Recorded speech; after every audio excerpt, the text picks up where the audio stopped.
గుజరాత్ సూరత్ నుంచి బయలుదేరిన నరేంద్ర మోడీ అమిత్ షా గారు కూడా బ్రిటిష్ విధానాన్ని పాటించి అధికారాన్ని ఉపయోగించి మన మధ్యలో ఉండే చిన్న చిన్న తగాదాలను పెంచి పెద్దవి చేసి ఈ దేశాన్ని ఆక్రమించుకోవాలనుకుంటున్నారు. బీజేపీ అంటే భారతీయ జనతా పార్టీ కాదు, బ్రిటిష్ జనతా పార్టీ. విధానాన్ని సిద్ధాంతాన్ని బ్రిటిషర్స్ నుంచే వీళ్ళు తీసుకున్నారు.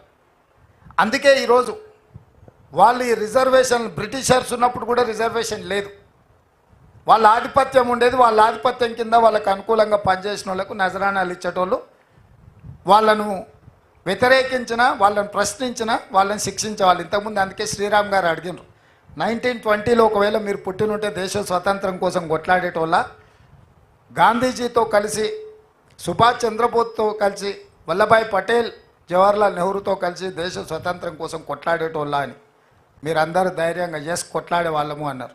మరి బ్రిటిష్ వాళ్ళతోనే కొట్లాడిన మీకు బీజేపీ ఒక లెక్కనా అని వారు ఒక సూటిగా మీకు చెప్పారు.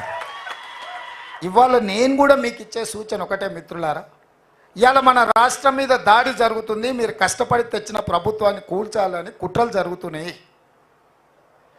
బీజేపీ వాడు బీఆర్ఎస్ వాడు ఎట్లా తయారైందంటే, ఈయన